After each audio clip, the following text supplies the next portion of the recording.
Amosi 3:7 inasema hakika Bwana Mungu hatafanya neno lolote. Amosi anasema hakika Bwana Mungu hatafanya neno lolote bila kuwafunulia watumishi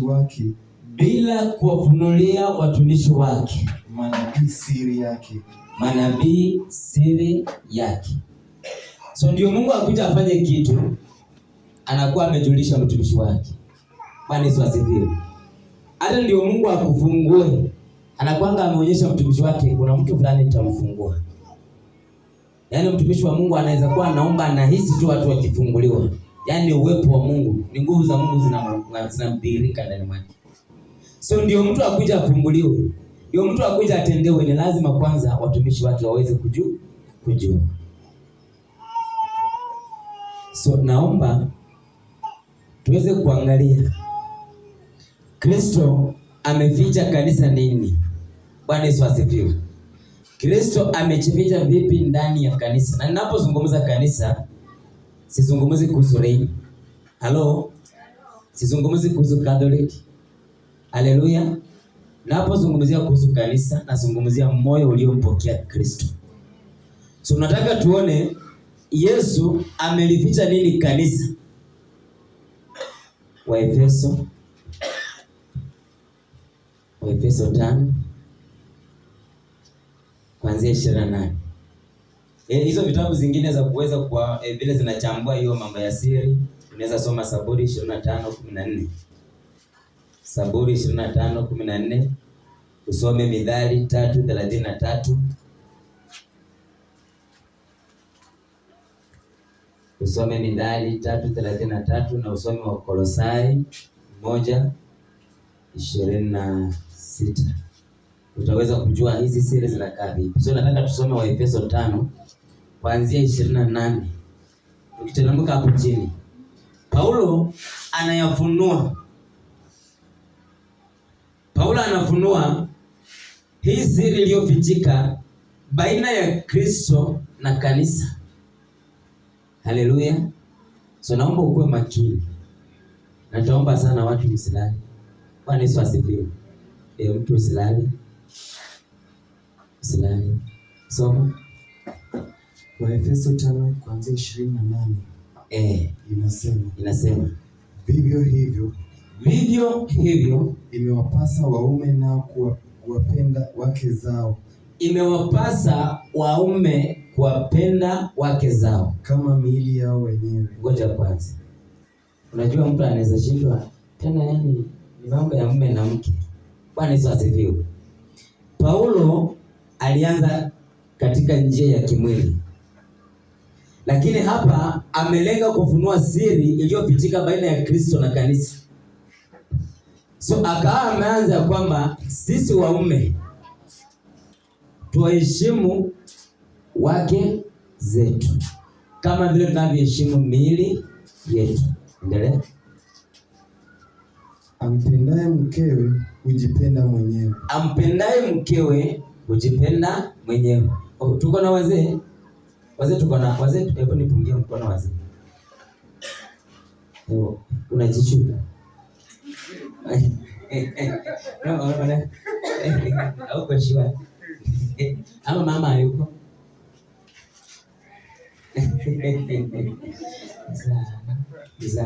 So tunaambiwa ampendaye mkewe hujipenda mwenyewe. So mtu mwenye hampendi mke wake hajipendi. Bwana Yesu asifiwe. Wazee. Mtu mwenye hapendi mkewe hajipendi.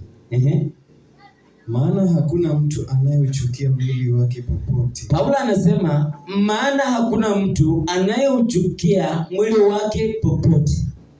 Yaani hakuna mtu anaweza sema huu mwili wangu huu umenichosha. Huu mwili wangu huu siutaki. Kila mtu anapenda mwili wake.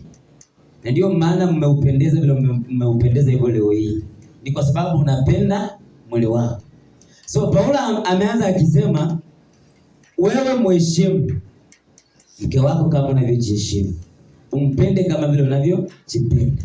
Na akasema ampendaye mkewe anajipenda mwenyewe. Alafu tena akasema maana hakuna mtu anayeuchukia mwili wake mahali popote. Ni maneno mazito. Ni mazito. Lakini hapo mbele tunaelewa. Maana hakuna mtu anayechukia mwili wake popote. Bali huulisha na kuutunza. Angalia. Wewe unaulisha mwili wako ukiutunza. Unaulisha mwili wako ukiuvisha. Leo unakaa unasema nimetamani kula kitu fulani. Ni mwili ndio imetaka, si wewe. Bwana Yesu asifiwe. Si wewe umetaka, ni mwili. So mwili ikitaka unaipea. So unaupenda, unauvisha, unautunza, unaulisha vile unataka. Bali huulisha na kuutunza. Kama Kristo naye anavyolitendea kanisa. Angalia. Ati kumbe vile unavyohangaika kushughulikia mwili wako, vile unavyohangaika kuutunza mwili wako, vile unavyohangaika kusema mwili wangu leo utavaa nini, utakula nini, yaani nitaishi vipi, nitalala wapi. Ati kumbe hivyo ndivyo Kristo anavyohangaika kwa ajili ya kanisa lake. Leo kanisa langu nitalipa nini? Leo kanisa langu nitalivisha nini? Kanisa nimesema ya kwamba sio hii jengo la Rain, hapana. Your heart, moyo wako, wewe kibinafsi. Mungu anakuhangaikia, atakupa nini kama mtoto wake? Atakuvisha nini kama mtoto wake?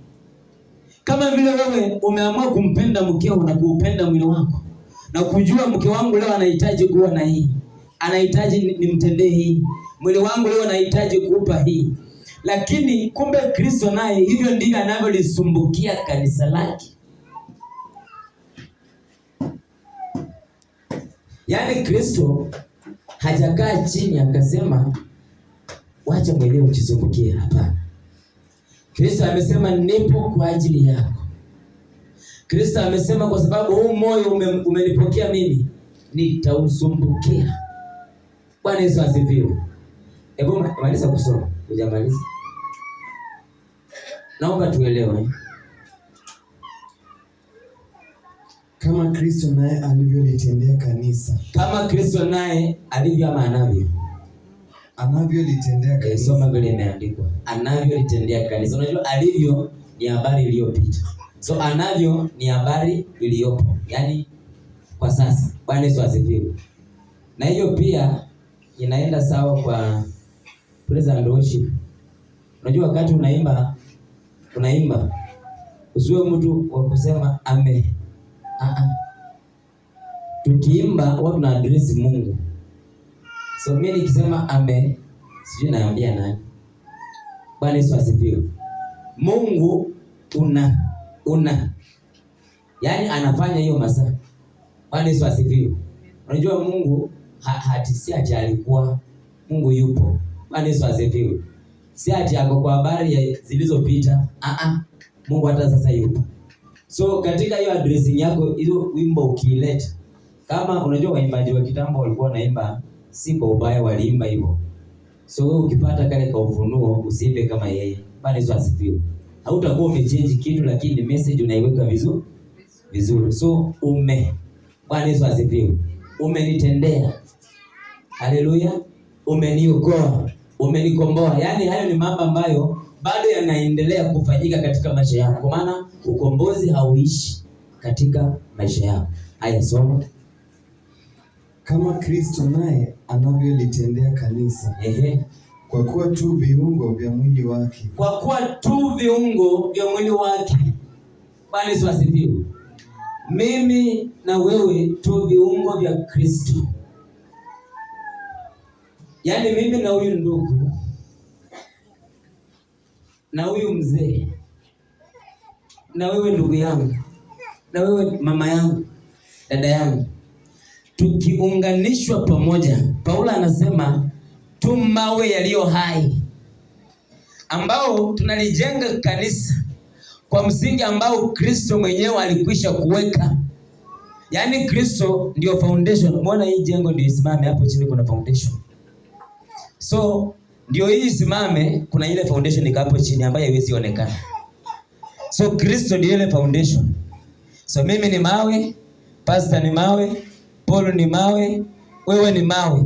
Tunajenga kanisa ambalo linaishi, ambalo lina uhai. Soja nikuulize, kama mimi na wewe ni mawe, nani ashaiona ndio hii nyumba hapa ya mawe? Hiyo mawe ilitoka wapi ndio ikakuwa hivyo? Si ilikuwa imeshikana, ikagongwa, wakaichonga. Ililalamika kweli? Ililalamika, ililia. Lakini saa hizi nyumba ndio imesimama. So watu wanalala ndani. Mawe kuna kitu inasema. Sasa wewe kama wewe ni mawe, mbona ukikanyagwa kidogo tu unasikia uchungu? Mbona ukikanyagwa kidogo unasikia uchungu? Mbona kuna maeneo unaona ya kwamba umeonewa? Unaona ya kwamba haya maeneo si mimi nilifaa kutendewa hivi. Ndio hili jengo lisimame likamilike. Ndio kanisa likamilike. Ndio mwili wa Kristo ukamilike, aitwe Kristo. Ni lazima sisi tuwe tumeunganika kwake.